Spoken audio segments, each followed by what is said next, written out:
ভয় কিসের? আমার সঙ্গে তো আপনি আছেন, আমাদের মেয়েরা আছে, আমার পুরো পরিবার আমার সঙ্গে আছে। আমি তাদের চোখ দিয়েই না হয় দেখবো। জানেন ডাক্তারবাবু, আমার মাঝে মাঝেই মনে হয় কুন্তলা, রুটি, কুমার বা মিশকা নয়, হয়তো অন্য কিছু, হয়তো কত জন্মের অভিশাপ বয়ে চলেছি আমি।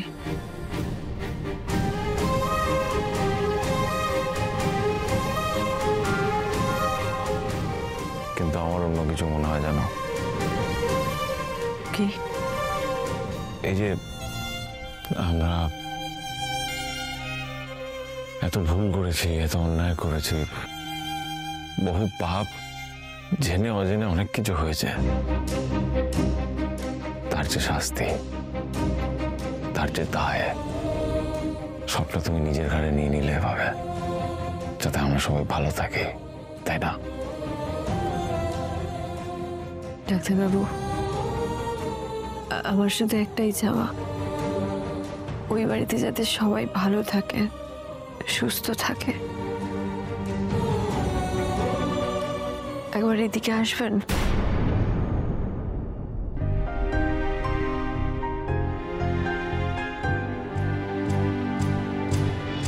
একটাই খারাপ লাগা থাকবে। ওই বাড়িতে কত আনন্দ হবে, কত কিছু আসবে যাবে, আমি সেটা হয়তো আর দেখতে পাবো না। সেটাকে খুব মিস করবো ডাক্তারবাবু, খুব মিস করবো। ডাক্তারবাবু, বড় বৌমা কেমন আছে? ভয়ের কিছু নেই তো? এমনিতে কোনো প্রবলেম নেই ওনার, কিন্তু চিন্তার বিষয় হচ্ছে উনি চোখে দেখতে পাচ্ছেন না।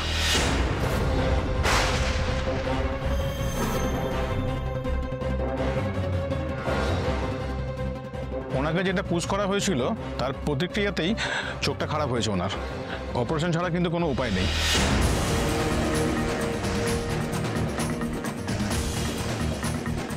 সবসময় মা বলতো মায়ের জীবনে কোনো সুখ নেই, সেটাই হলো।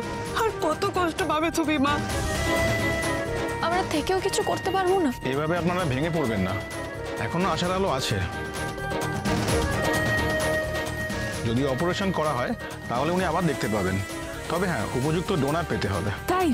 তাহলে দিদি আবার দেখতে পাবে? হ্যাঁ, পসিবিলিটি অবশ্যই আছে। তার থেকে বেশি ইম্পর্টেন্ট হলো এখন ওনার যা মেন্টাল স্টেট, তাতে আপনাদের পরিবারের লোকেদের ওনার পাশে থাকা উচিত, যাতে উনি ভেঙে না পড়েন। নিজেদের সব দুঃখ কষ্ট কাটিয়ে ওনাকে সঙ্গ দিতে হবে, ওনাকে বোঝাতে হবে যে উনি একদম ঠিক আছেন, ওনার কিচ্ছু হয়নি, ওনার ভালো হয়ে যাওয়ার সম্ভাবনা আছে, ওনার মনের জোর রাখতে হবে। ঠিক আছে ডক্টর, আমরা সবাই চেষ্টা করব, মায়ের ভালোর জন্য যা যা করার আমরা সব করব। That's the spirit. আমি ওনার হাজব্যান্ডের সঙ্গে কথা বলে দেখেছি, উনি খুব স্ট্রং উইল মহিলা। হ্যাঁ খুব। দিদি তো একা সবকিছু ম্যানেজ করতো, বাড়ির সবাইকে সবসময় আগলে রাখতো। উনি যতই শক্ত হন না কেন, ওনার ভেতরে ভেতরে কিন্তু একটা কষ্ট থাকবেই। এই কষ্টটাই আপনারা একসঙ্গে হয়ে ওনার মনোবল বাড়িয়ে ওনার কষ্টটা ঘুষিয়ে দিতে পারবেন। তাই মা, বড় মা তাহলে আমাদের আর দেখতে পাবে না? কেন পাবে না দীপ? ঠিক পাবে। ঠিক করে অপারেশন হলে দিদি ঠিক দেখতে পাবে, কিন্তু যেটা দরকার সেটা পেতে হলে সময় লাগবে। সেই সময়টাতে দিদিকে সবসময় চোখে চোখে রাখতে হবে, আগলে রাখতে হবে, যাতে দিদির কোনো কষ্ট না হয়। হ্যাঁ মা। না না, তোমরা কেউ ভেঙে পড়ো না, ভেঙে পড়লে হবে না। আমাদের বড় বৌমাকে ভালো রাখতে হবে, ওকে আগলে রাখতে হবে।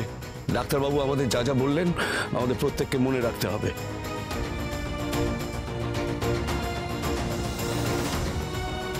দাদা, চোখের জলটা কি করে আটকাবো বলুন? আটকাতে পারছি না তো চোখের জল। আটকাতে হবে অনুজা, আটকে রাখতে হবে। আপনি একটা কথা বলুন দাদা, যে মেয়েটার এতখানি মনোবল, যার এত ক্ষমতা, যার মনটা এতটা বড়, আজকে না সে মেয়েটা চোখে দেখতে পাচ্ছে না, এটা মানা যায় বলুন? জানি মানা যায় না, কিন্তু আমার দৃঢ় বিশ্বাস ও ঠিক হয়ে যাবে। ভগবান ঠিক আমাদের দিকে মুখ তুলে চাইবেন। কিন্তু কিন্তু কিন্তু এখন আমরা ওকে আগলে রাখবো, ওর পরিবার ওকে আগলে রাখবে। ওকে কোনো কষ্ট পেতে দেওয়া চলবে না, ওকে বুঝতে দেওয়া চলবে না যে ও চোখে দেখতে পাচ্ছে না। শোনো তোমরা, ওর দৃষ্টি হব আমরা, ওর যষ্টি হব আমরা। ও আমাদের চোখ দিয়ে এই পৃথিবীটা দেখবে। আর ডাক্তারবাবু তো বললেন এখনো আশার আলো আছে, তাহলে কেন আমরা এখনই ভেঙে পড়বো? একদম ঠিক, দাদু ভাই একদম ঠিক কথা বলেছেন। আমাদের সকলকে শক্ত হতে হবে মায়ের জন্য। হ্যাঁ, এই তো বড় বৌমা আসছে। মা,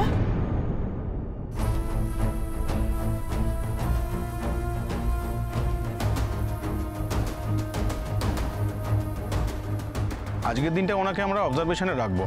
ওনার হাজব্যান্ডের সঙ্গে আমার কথা হয়েছে, সব কথা বলা হয়ে গেছে। পরে আরেকবার চেক আপে ওনাকে আসতে হবে। কালকে সকালে ওনাকে আমরা ডিসচার্জ করে দেবো।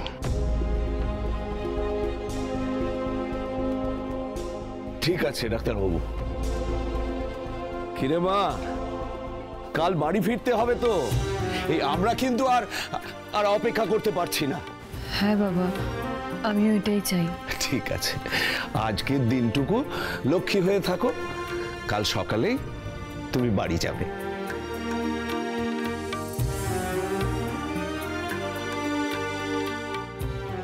মা, তুমি চিন্তা করো না, তুমি একদম ঠিক হয়ে যাবে। দেখো, শুধু ডক্টর যা যা বলেছেন সেগুলো কিন্তু আমাদের মেনে চলতে হবে।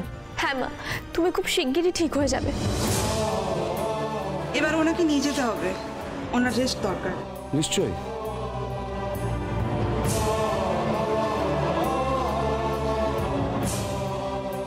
আমাদেরও কিন্তু প্রতিজ্ঞা করতে হবে, বড় বৌমার প্রতি আমরা যা যা অন্যায় করেছি আমরা তার প্রায়শ্চিত্ত করব। দীপাকে আমরা এক মুহূর্তের জন্যও কষ্ট দেব না, ওকে বুঝতে দেব না ও কোনো কিছুতে কম, বা ও চোখে দেখতে পায় না। আমরা প্রত্যেকে, আমরা সবাই বড় বৌমার খেয়াল রাখবো। আমি বাবার মতো ওকে আগলে রাখবো, ওর সবকিছুর খেয়াল রাখবো, ওর সঙ্গে কথা বলবো। হ্যাঁ, আর আমি ওর যা যা পছন্দের খাবার আছে সব নিজের হাতে রান্না করব।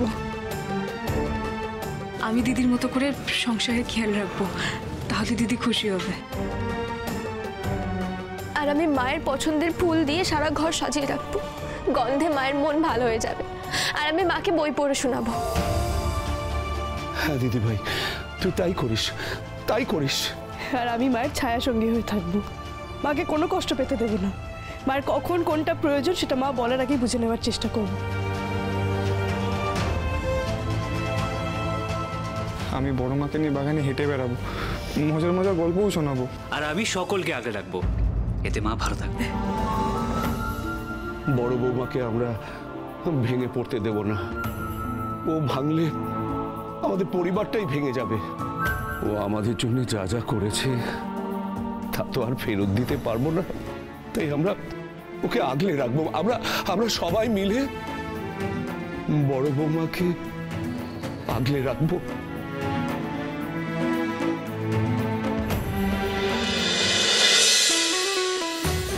বাবা, আগেরবার দাদা দীপাকে বরণ করে ঘরে তুলেছে, এবার আমি দীপাকে বরণ করব। এ মা কাকিয়া, এটা তো আমি ভেবেছিলাম।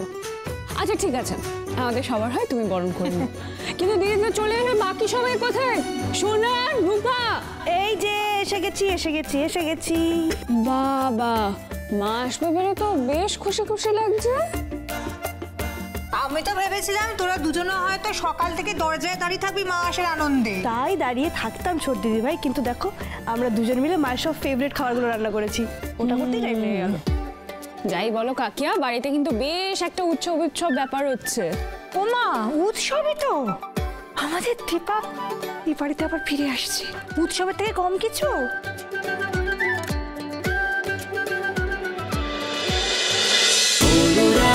ছোঁয়া